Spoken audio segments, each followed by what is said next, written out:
In 2018, the Intergovernmental Panel for Climate Change released the impactful 1.5 degrees Celsius special report, which was the basis for the youth climate movement seen all across the world. That report plainly stated that global emissions will need to fall by 45% by 2030 to maintain warming at 1.5 degrees Celsius. After 2030, global emissions will have to fall to net zero by 2050 to further give the world a chance in limiting warming at 1.5 degrees. Because of that, the phrase 10 years to save the world became a hallmark in the climate movement, which demanded more drastic and swift action to be taken to address climate change. Partly as a response to the report, Alexandria Ocasio-Cortez, who made climate action a staple in both her primary and general election races, introduced the Green New Deal resolution in 2019 with Senator Ed Markey. Senator Markey was a notable addition for his introduction because he also introduced the 2009 cap-and-trade bill when he was in the House of Representatives. Even though the 2009 bill passed in the House, the bill ultimately failed to pass in the Senate, even with Democratic control of the Senate. The Green New Deal resolution was different from the 2009 cap-and-trade bill because the resolution was much more radical in what it called for. Ultimately, the resolution acknowledged the U.S.'s role in contributing to a vast amount of historical emissions and called on the U.S. to be a global leader in the reduction of emissions.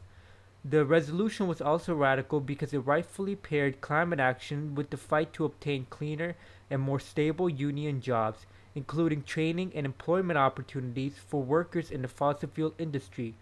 It also had a much more clear focus on environmental and social justice, attempting to ameliorate the disproportionate racial impacts of climate change on Black, Indigenous, and other people of color communities.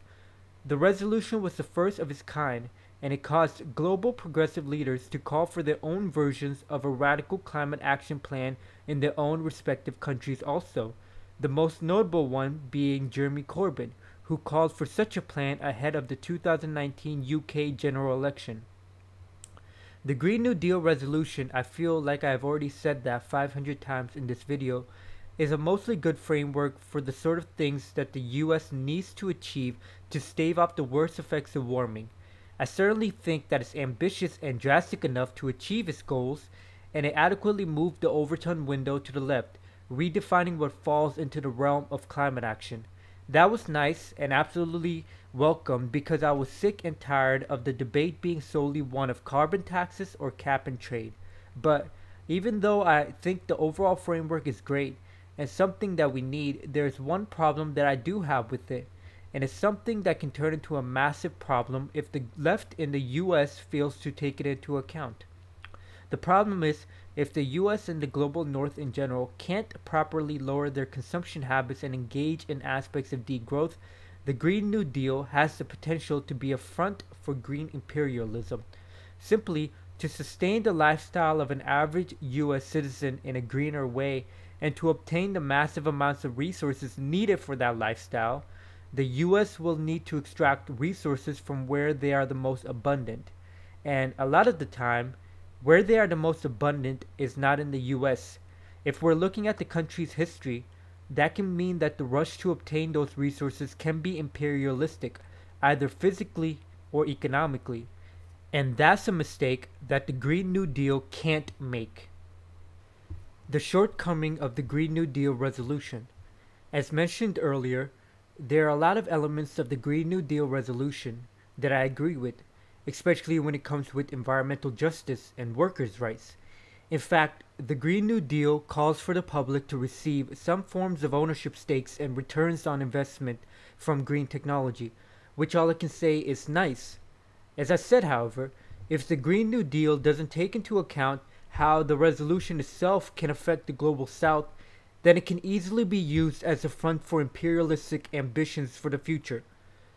It will be even more so if the US and the global north in general cannot control their consumption habits and engage in forms of degrowth. One question you might have is, why is it a big deal if the Green New Deal resolution doesn't adequately address consumption habits for the average US citizen? The answer to that question is twofold, and as I believe will highlight the main shortcomings of the Green New Deal resolution. The first reason why actually has to do with waste. If consumption is not controlled for, then the amount of waste generated, even in a green technology future, will increase, and it actually has been increasing. Electronic waste, or e-waste, is a recycling stream of electronic equipment that no longer serves their original purpose and ceases to be of use to their original users. The problem then becomes the disposal of this waste, with an estimated 70 to 80% of e-waste getting shipped from developed to low-income countries and being improperly recycled there. And even though the waste is valued highly in those countries, with it having the potential to be recycled into other electrical objects, there are disastrous health consequences to improperly recycling and engaging with this waste.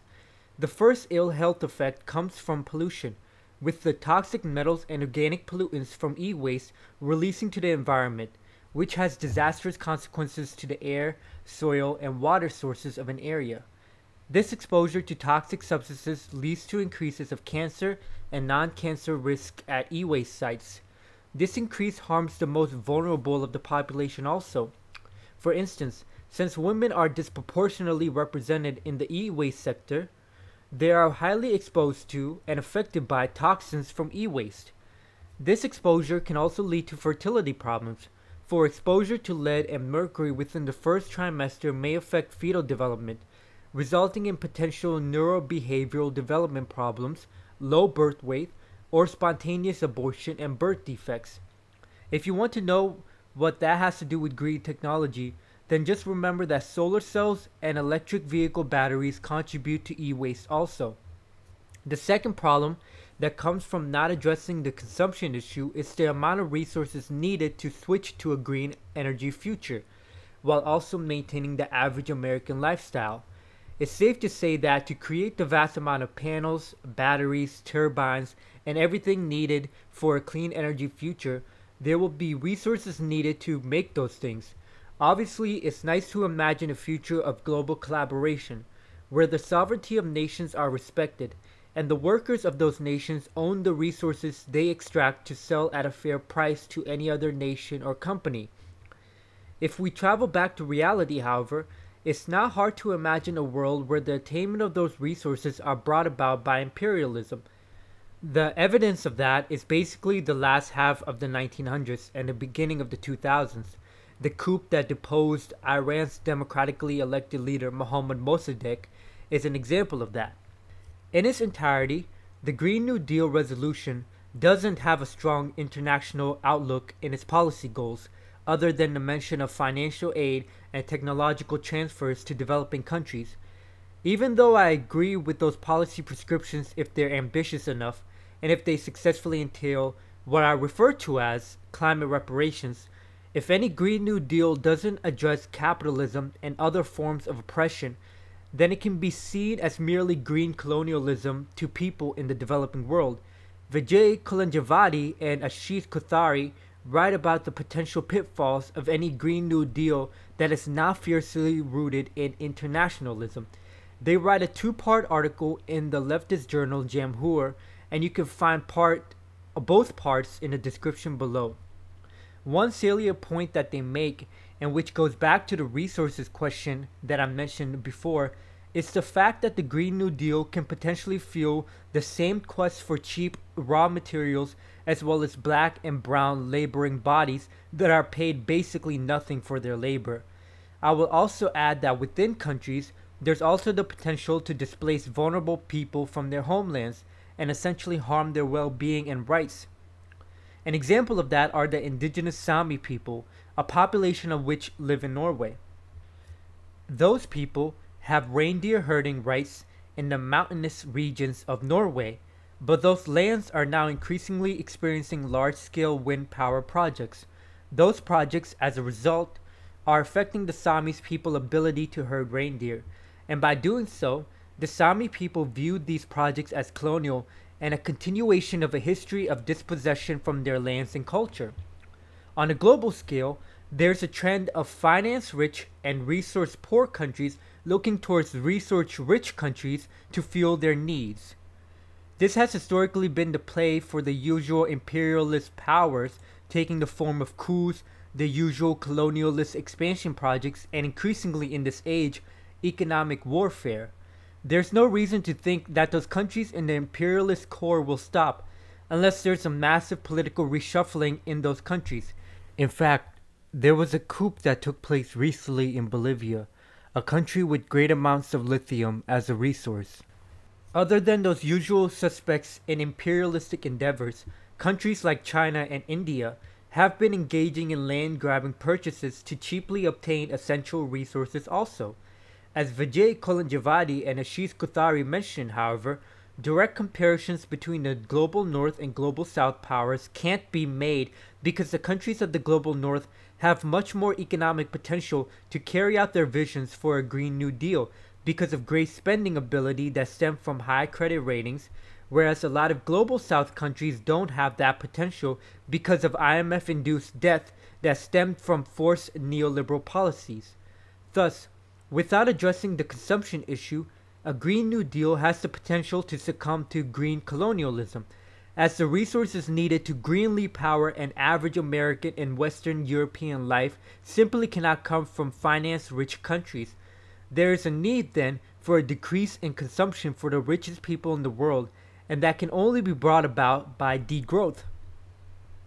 Degrowth.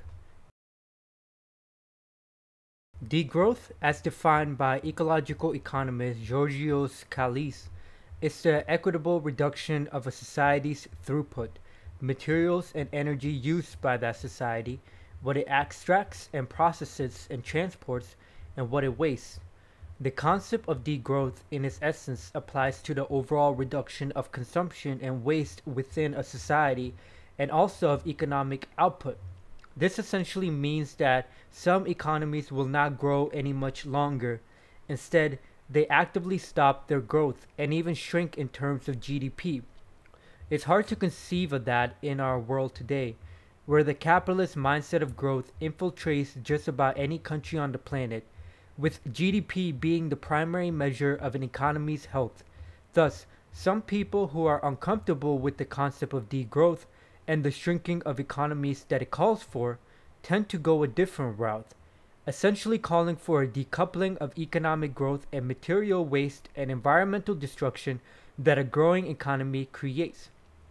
Even though there are some aspects of decoupling that happen in a more efficient and technologically advanced economy, advocates of degrowth argue that absolute decoupling is not a thing, that societies can't absolutely grow their economy while wasting less and less resources.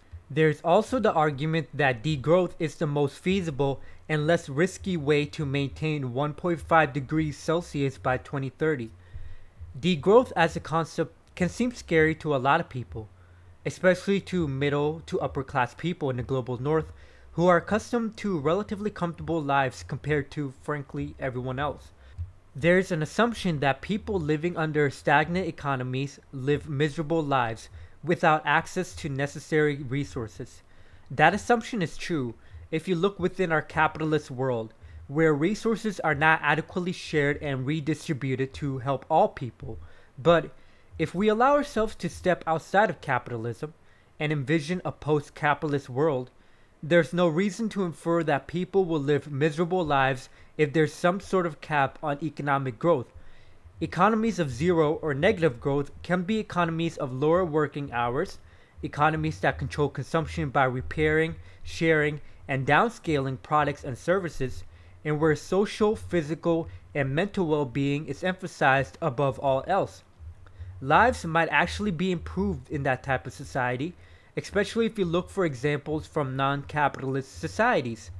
One example of such a society is Cuba, a country that, due to some unknown reason, has low amounts of economic growth.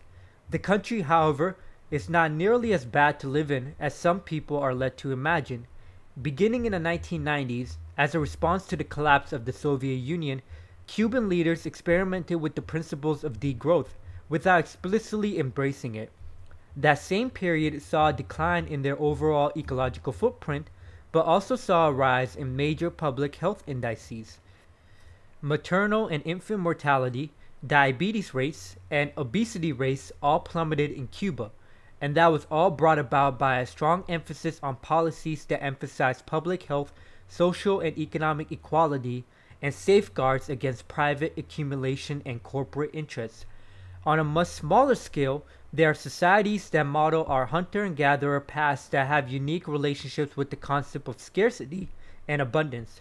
For instance, there are people in the Kalahari who actively work on sustaining their communities in accordance to the resources of the desert, emphasizing the well-being of all. Conversely, in the Democratic Republic of Congo, there are the Benjeri Yaka people who value their abundance of resources, but do everything in their power to maintain that abundance by consuming less and sharing more. There are also individual groups in countries like India and Latin America that emphasize local control to balance the ecology of an area and maximize well-being, with some governments, like in Bolivia or Ecuador, borrowing aspects of indigenous knowledge and institutionalizing them. On a broader note, there's also the question of technology in societies engaged in degrowth, and what will be the role of technology in that type of future. First of all, I'm not arguing for an anarcho-primitive lifestyle, nor do I think any advocate of degrowth is arguing as such. I actually like technology and what it brings to our world, and it's absolutely true that technological innovation is needed to fuel the transition to a clean energy future. Disabled populations also need technology for their lives and the aid that certain types of technology can provide them. Additionally, people of ethnic, sexual, and/or racial minorities use technology, particularly the internet, to connect with people who go through similar things as they do, especially if they live in hostile environments. Because of that, we still need to call for the emanation of progressive values all around the world, so that everyone's local community can be more democratic, welcoming, and nurturing to everyone. With that being said, in societies that emphasize degrowth, technologies can be more localized and focus on technologies that users can control and change and repair. Technologies will also be more environmentally sound and have an emphasis on the complete life cycle of a product, hopefully aiding to create a more closed-loop future. Examples of a more commons-based technological future are already here in certain local communities, from a bike kitchen in Sweden where people share a common area and tools to create and fix their own bikes, to a grassroots organization in southern India that emanates scientific knowledge in the local language, helping and training people there to modify technologies to suit their rural needs. In a post-capitalist world and a more fairly internationalized world, it's also easier to see the concept of digital commons taking off, with plans and knowledge being emanated throughout the world so that people in all areas can manipulate and create technologies on a local basis to suit their needs. Obviously, there's more to the degrowth movement than what I have touched on here as somewhat of an introduction to the topic. I plan to do more research, and I encourage all of you to do that also. Through that research, you might even deny the basis of the degrowth movement and lend your voice over to something like the eco-modernist movement, who prescribe more to technological fixes as a way to meet a sustainable future. That's completely fine. In fact, there's a part of me that desperately wants to try everything and anything to help bring about a sustainable future and to help mitigate further warming due to climate change. However, I hope I adequately conveyed that if individual consumption habits are not addressed, and if there's an assumption that changes in lifestyles of the richest among us is not needed, then any climate action plan can solely be a plan of green colonialism, which will have detrimental effects on the lives of black and brown people abroad. And as socialists, any plan that paves the way for imperialism is unacceptable. Conclusion. Alexandria Ocasio-Cortez's Green New Deal resolution is an ambitious framework for climate change, and it's a welcome one because we need to act quickly and drastically to mitigate further warming in the future, and to basically give vulnerable populations a chance to live in a habitable world. There are some shortcomings, however, that can make the Green New Deal a front for green imperialism, By not addressing the consumption issue, there's a chance that waste and resource extraction can stay the same or even increase, leading to discarding of that waste onto vulnerable populations and also imperialistic conquest for valuable resources. That will cause the lives of black and brown people to still be considered as secondary and as necessary sacrifices to give people in the global north a comfortable life of excess. To address those shortcomings, to make sure that a clean energy future doesn't end up being the same exploitative future as the fossil fuel one of the past, I emphasize the need for degrowth of the biggest economies in our world. Degrowth is needed to lower consumption rates of the most affluent among us and to help usher in a more localized, democratic, and happy future. At least that's what I think. You might argue for a different pathway towards a sustainable future. If so, let me know.